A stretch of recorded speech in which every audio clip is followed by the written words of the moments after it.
Good morning, students. Now we are going to start third chapter of book first, National Income and Related Aggregates. So today, students, we will do the concept of national income. What is the national income?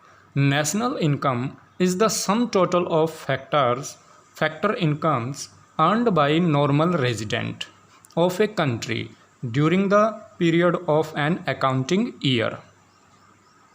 Some total of factor incomes क्या होते हैं? What are the factors? Factors means production factors which earned by the normal resident जो एक country का है, जो normal resident होता है, उसके द्वारा अर्न की जाती है during the period of an accounting year. एक अकाउंटिंग ईयर के ड्यूरिंग, उसके दौरान जो इनकम है जो अर्न की जाती है नॉर्मल रेजिडेंट की, उनका जो sum total of factor income है, that is known as the national income. It conveys the two important points.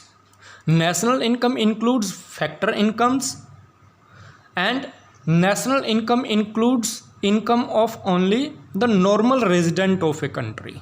अब फैक्टर इनकम्स क्या होते हैं और नॉर्मल रेजिडेंट क्या होते हैं, पहले हमारे लिए ये जान लेना ज़रूरी होता है कि फैक्टर इनकम क्या है और नॉर्मल रेजिडेंट्स क्या हैं। सो फैक्टर इनकम्स हम डिस्कस करते हैं पहले। Factor incomes are the payment made by producing unit to the हाउस होल्ड। फैक्टर इनकम्स वो पेमेंट होती है जो प्रोड्यूसिंग यूनिट द्वारा हाउस होल्ड को की जाती है। हाउस होल्ड को किन चीज़ों की है जो पेमेंट की जाती है? हाउस होल्ड ऐसा क्या देता है प्रोड्यूसिंग यूनिट को जिनकी वो पेमेंट करता है? अब हाउस होल्ड प्रोवाइड करवाता है factor of production. Factor of production क्या क्या है? Land, labour, capital, entrepreneur. अब लैंड को क्या देता है? प्रोड्यूसिंग यूनिट क्या देती है? लैंड को रेंट देती है, लेबर को वेजेस और सैलरी देती है, कैपिटल को इंटरेस्ट देती है और एंटरप्रेन्योर को प्रॉफिट मिलता है। तो sum total of these payment is known as the national income. Okay, factor incomes are different from transfer income. जो फैक्टर इनकम है वो ट्रांसफ़र इनकम से किस तरह से डिफरेंट है? First of all, it is necessary for all of us to know about the transfer income. Already we have studied about the factor income. Factor income क्या होती है? जो प्रोडक्शन फैक्टर्स होते हैं उनसे जो इनकम होती है उसको हम फैक्टर इनकम बोलते हैं, और दैट इज़ अर्नड। वो अर्नड की जाती है, कमाई जाती है, ना कि वैसे ही कहीं से आ जाती है। अब ट्रांसफ़र इनकम क्या होती है? ट्रांसफ़र इनकम वो होती है जो वैसे ही कहीं से आ जाती है। ठीक है, means income received by a person as help, donation and charity के ज़रिए, डोनेशन या हेल्प के ज़रिए जो पैसा आता है उसको हम ट्रांसफ़र इनकम बोलते हैं। और ये जो इनकम है ये अनअर्नड होती है, कमाई नहीं जाती है। नेशनल इनकम में हम केवल फैक्टर इनकम को कैलकुलेट करते हैं, ट्रांसफ़र इनकम को हम कैलकुलेट नहीं करते हैं। सो नेशनल इनकम है जो वो केवल sum of the factor incomes है, sum of total of factor incomes को ही है जो नेशनल इनकम बोला जाता है।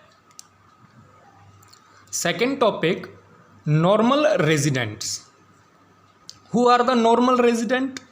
Who ordinarily reside in the country, जो कंट्री के अंदर आमतौर पर रह रहे हैं। Who centre of economic interest lies in that country, और उनका जो इकोनॉमिक इंटरेस्ट है उनका उसी कंट्री के अंदर है। Suppose we are Indian, okay, and we are living in India.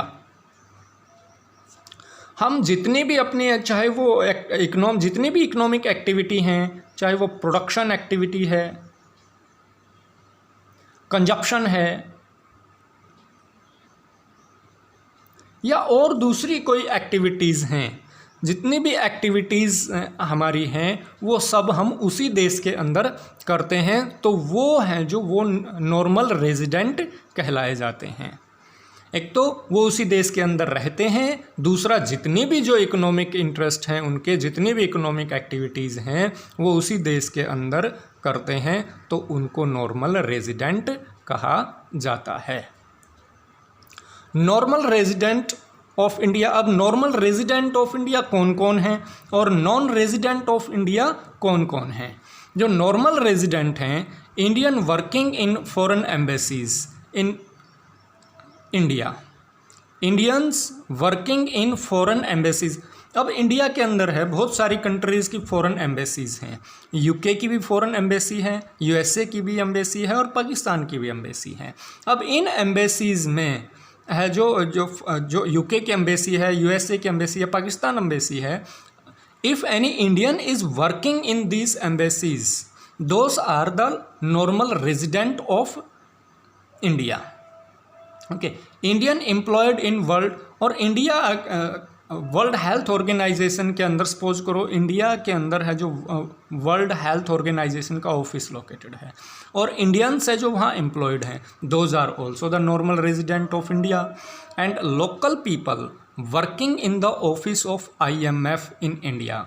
और सपोज इंडिया के अंदर IMF का ऑफिस है और नॉर्मल जो वर्किंग है, IMF क्या है? International monetary fund. अब it is an international organisation, ये एक इंटरनेशनल ऑर्गेनाइजेशन है और इसमें अगर लोकल पीपल वर्क करते हैं तो वो भी है जो नॉर्मल रेजिडेंट की कैटेगरी में आते हैं। Ambassador from India in rest of the world. अब इंडिया के एम्बेसडर भी वो यूके के अंदर भी हैं, वो यूएसए के अंदर भी हैं, पाकिस्तान के अंदर भी है जो इंडिया के एम्बेसडर हैं। पाकिस्तान में तो आजकल है जो इंडियन एम्बेसडर का पीछा किया जाता है, इंडियन एम्बेसडर के पीछे पीछे पाकिस्तानी जासूस लगे रहते हैं, ठीक है।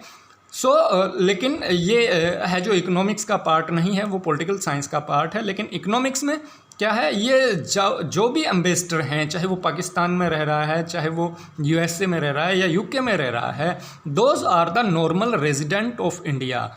क्योंकि जो भी एम्बेसी है, किसी भी, अगर इंडिया की जो एम्बेसी है वो यूके के अंदर है या यूएसए के अंदर है, वो इंडियन टेरिटरी में ही आते हैं, ठीक है, तो वो इंडिया के नॉर्मल रेजिडेंट हैं।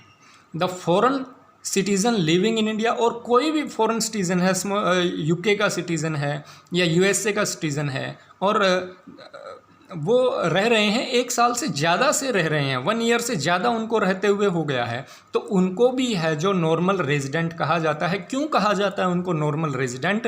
क्योंकि उनके जो इकोनॉमिक इंटरेस्ट हैं वो इंडिया के अंदर ही हो रहे हैं, वो यहीं पर है जो कंजप्शन कर रहे हैं, यहीं है जो प्रोडक्शन कर रहे हैं, यहीं पर है जो इन्वेस्टमेंट कर रहे हैं, तो उनका जो इंटरेस्ट है वो इंडिया के अंदर है। That's why those are also known as the normal resident of India. अब non resident of India, foreigner working in Indian embassies in Canada and Japan. Suppose Indian embassies हैं, अब इन्हीं कंट्रीज़ का हम एग्जांपल ले लेते हैं, नहीं तो चलिए कनाडा भी हम कर लेते हैं और जापान भी हम कर लेते हैं, ठीक है। अब जापान के अंदर या कनाडा के अंदर इंडिया की जो एम्बेसीज़ हैं, अब इन एम्बेसीज़ में है जो कोई फॉरेनर अगर वर्क करता है, इंडिया एम्बेसीज जो एम्बेसडर हैं यहाँ पर वो तो इंडिया के हैं और उनको इंडियन नॉर्मल रेजिडेंट ही कहा जाएगा। लेकिन if any foreigner is working in these embassies those are non resident of India. Foreigner working in world health organisation locate, अगर इंडिया के अंदर वर्ल्ड हेल्थ ऑर्गेनाइजेशन का कोई ऑफिस है, ठीक है, और उसके अंदर है जो फॉरेनर वर्क करते हैं वो भी है जो नॉर्मल रेजिडेंट नहीं होंगे, those are also known as the non resident of India. कोई जर्मन अगर वर्क करता है as a director in the office of IMF which is located in India, so वो भी है जो नॉन रेजिडेंट की कैटेगरी में ही आएगा। Ambassador in India from rest of the world, अब इंडिया के अंदर भी इनसे, जैसे इंडिया की एम्बेसडर हैं इन सभी कंट्रीज़ में, उसी तरह इन कंट्रीज़ की जो एम्बेसीज़ हैं वो भी इंडिया के अंदर हैं। इंडिया के अंदर भी है जो इन सब के एम्बेसडर हैं। वो जो एम्बेसडर हैं वो भी नॉन रेजिडेंट की कैटेगरी में आते हैं, क्योंकि उनका जो इकोनॉमिक इंटरेस्ट है वो अपने अपने कंट्री से जुड़ा हुआ होता है, ना कि इंडिया से। That's why those are non resident of India. Foreign technical expert working in India for a period of less than 1 year. और इंडिया के अंदर कोई भी फॉरेन टेक्निकल एक्सपर्ट है, वो इंडिया के अंदर वर्क कर रहा है, अगर वो लेस देन 1 ईयर तक वर्क करता है तो वो है जो नॉन रेजिडेंट की कैटेगरी में आता है। लेकिन वो 1 ईयर से ज़्यादा अगर यहाँ स्टे करता है तो वो नॉर्मल रेजिडेंट की कैटेगरी में आ जाएगा।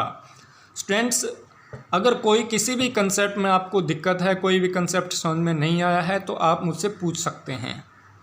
मैं अपनी तरफ से है जो आपको समझाने के लिए पूरी कोशिश कर रहा हूँ, और ये कोशिश रहती है कि हर कंसेप्ट आपका है जो क्लियर हो।